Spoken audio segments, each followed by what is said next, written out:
Bom, eu sou Ana Carolina Silva Gonçalves e faço iniciação científica no ensino médio, com a orientação da pesquisadora e professora Silvia Dota. A nossa pesquisa é sobre os processos de produção de podcast para a divulgação das ciências polares. Tem como objetivo compreender a facilidade de produção de um podcast e como ele é necessário para a divulgação da ciência, e o porquê de divulgar a ciência polar. Qual é a importância disso? Para entender a relevância da divulgação da ciência, Chazot 2003 trouxe um questionamento essencial. Por que e para quem é importante que existam pessoas sem a alfabetização científica? Sem ela, vivemos esperando alterações no mundo e, a partir dela, fazemos as alterações. Entendendo um pouco do que se trata o trabalho, irei falar quais foram as metodologias usadas nele. A primeira metodologia se deu por um grupo de divulgação científica, que a cada debate era formulado anotações, assim construindo um diário de bordo, que é de suma importância para unir fatos e ideias para uma futura pesquisa. Após o diário de bordo, foi feita uma pesquisa exploratória, que é uma maneira de adentrar o assunto conhecendo os seus tópicos e buscando uma pesquisa mais aprofundada. Na entrevista para a composição do nosso trabalho, também usamos a pesquisa de cunho qualitativa, onde pegamos impressões e opiniões de pesquisadores. Na produção do nosso podcast, também foi usada uma metodologia, a metodologia experimental, na qual você leva o material de estudo para a sua realidade e traz análises particulares sobre ele. O uso do podcast é benéfico para a divulgação das ciências polares, pois usa-se recursos básicos para sua produção. Sua base de formação é um celular, que basta ter um aplicativo de armazenamento de áudio, sendo o principal instrumento o microfone, que encontra-se no fone de ouvido. Podcasts também oferecem recursos informativos e a função de comunicação, leitura e a escrita para aqueles que o produzem. É um meio de informação que está sempre disponível em muitas plataformas e de maneira gratuita. É válido ressaltar que há inúmeros formatos de podcasts e isso pode depender de seu público-alvo.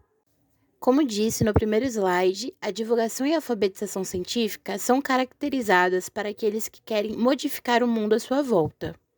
Com esse conceito, podemos ter algumas definições, como a disseminação científica, que significa a transmissão de conhecimento para um público especializado e utiliza-se de uma linguagem técnica. A difusão científica transmite informação para um público técnico ou um público não especializado. É importante entendermos essas duas definições para a criação de um podcast. Para compreender a dificuldade de inserção do negro na ciência polar, é preciso olhar os números. 53% da população brasileira é formada por pessoas negras, e o quadro de pessoas desse grupo atuando como cientistas nos polos é extremamente reduzido, mesmo sendo um povo pioneiro na maioria das criações, invenções e teses. Como o André Pinto Rebouças, o primeiro engenheiro negro, e a Viviane dos Santos Barbosa, pesquisadora formada em Engenharia Química de Nanotecnologia da Universidade Técnica de Delphi. Sabemos que houve escravidão, mas esse não foi o início da vida negra.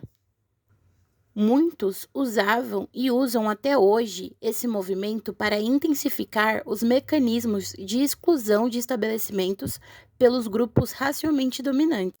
Por muito tempo, todas as conquistas e avanços dos negros foram neutralizados, usando esse argumento. Utilizo a citação do Nascimento de 2016, que descreve sobre os acontecidos após a escravidão. Um povo sem história, sem memória, um povo que tem suas raízes ancestrais apagadas. Seus corpos foram sequestrados, traficados, humilhados, massacrados, foram separados de suas famílias, lhe atribuíram novos nomes, nova religião, novo idioma, acabaram com a dignidade da vida negra.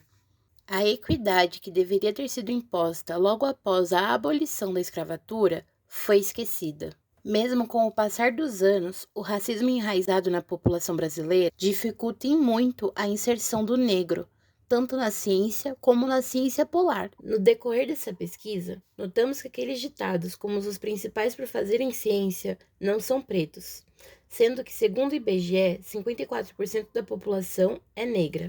A partir disso, e para a conclusão do trabalho, foi elaborado um podcast que contribuiu na reflexão sobre o negro na ciência polar. O podcast possibilitou conhecer o problema da inserção do negro na ciência polar, divulgou a Antártica para a população negra e afrodescendente e os direcionou para as oportunidades na carreira científica. Entendemos que o formato do podcast foi essencial para a divulgação do problema e finalização do nosso trabalho.